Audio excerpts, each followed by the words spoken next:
Hello friends, parents, and caregivers. It's time for our latest installment of our Learning Literacy series in which we talk about ways that you can get your child ready to read and to excel in their school and in their lives as learners for the rest of their lives. So this month for our Learning Literacy series, we are talking about background knowledge. So background knowledge is a key part of early literacy. It's important for getting your child to understand things when they're reading, but what is it?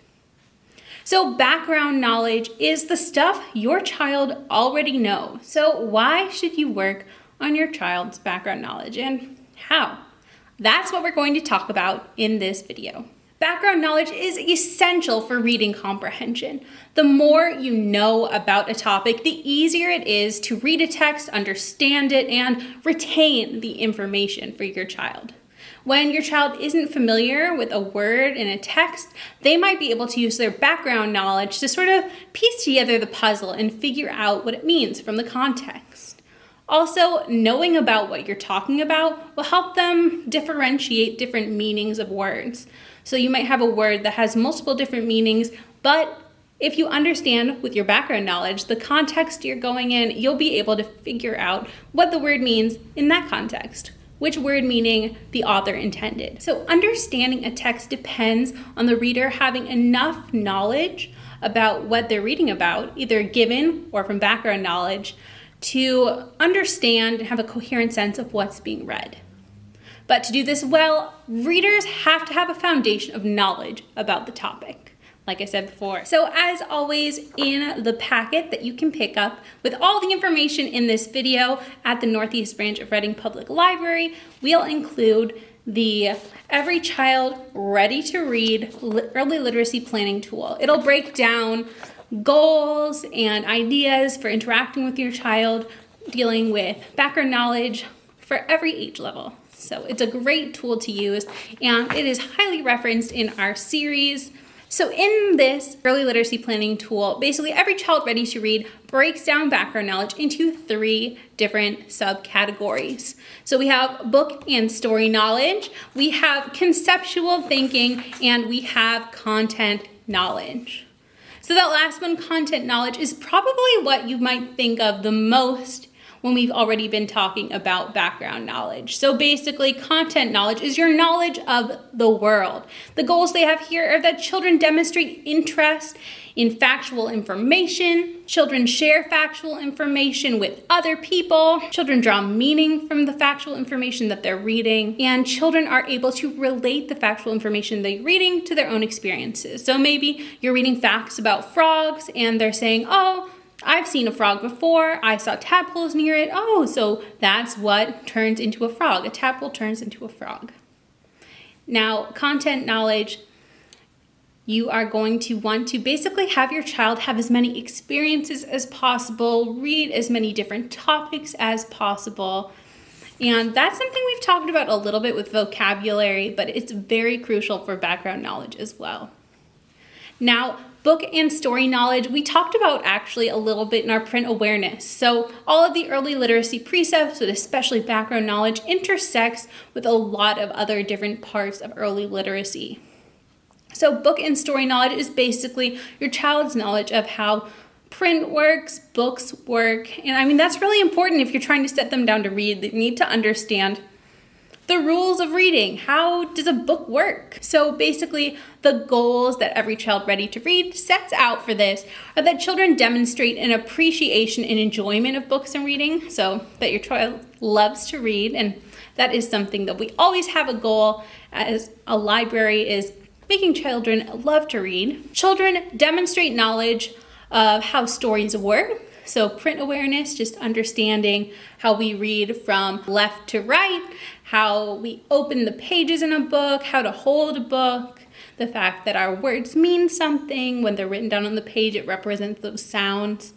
And you also want to demonstrate a comprehension of printed material. So basically what we talked about before. Now, the third subcategory, conceptual thinking, is a little bit different from things we've talked about in the past.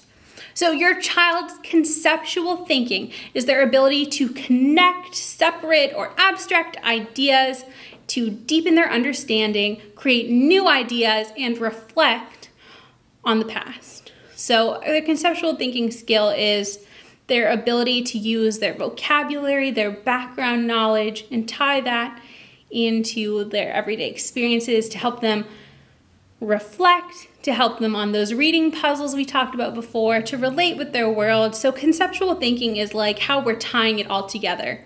That background knowledge is key. We need to have it.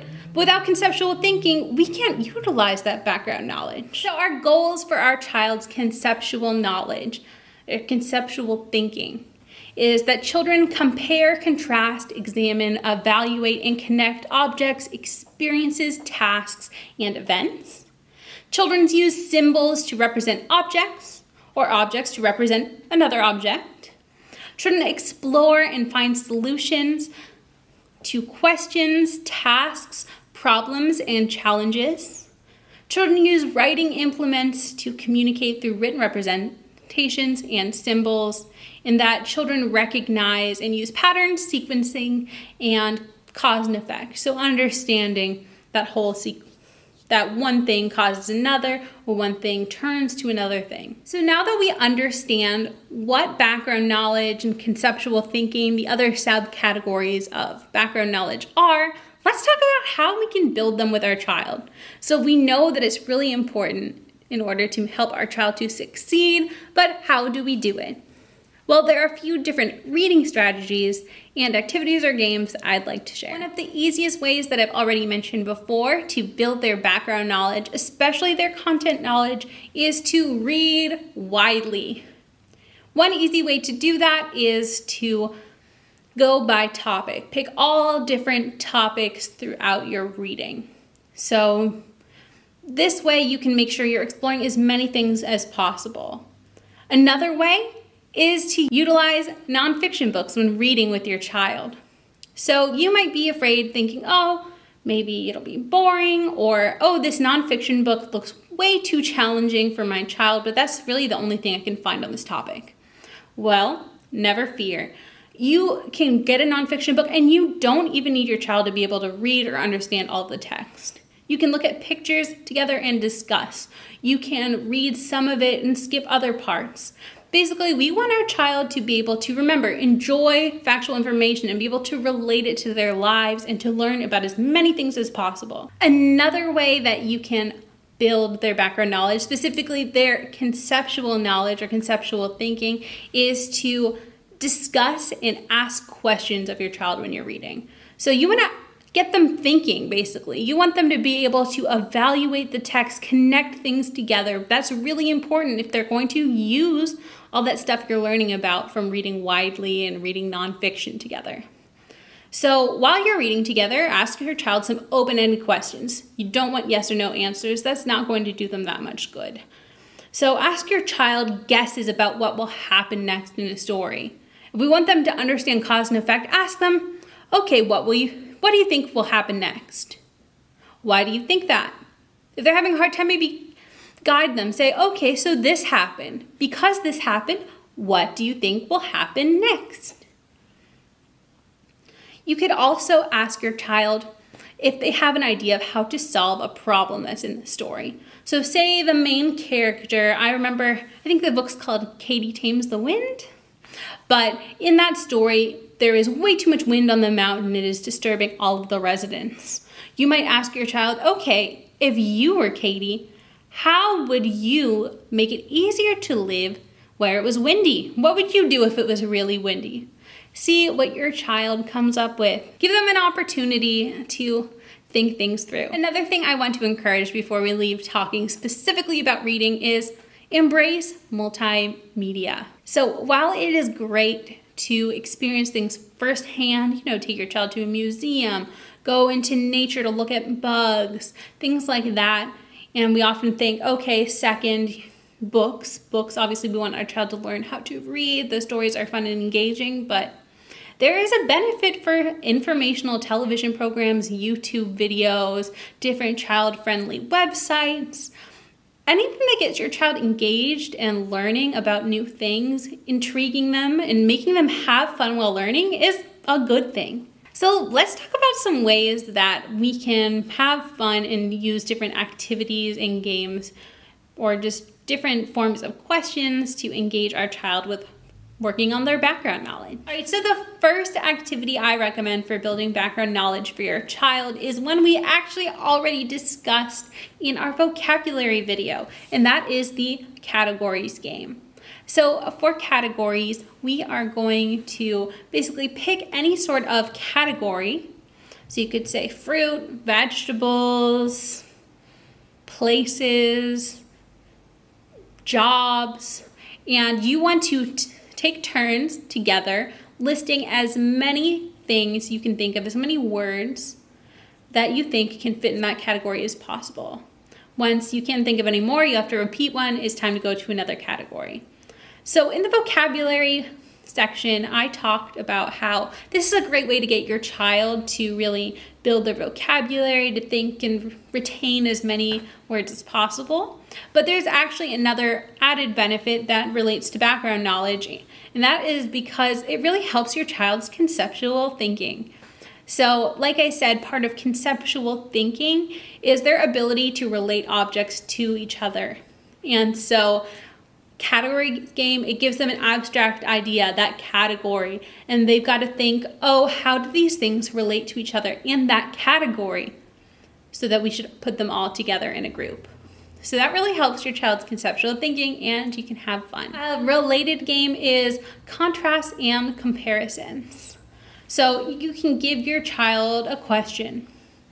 The example I have in your packet is an artichoke a fruit? You could think any sort of vegetable like that, any sort of question you want, you kind of can relate it to categories. And you'd say, okay, is an artichoke a fruit?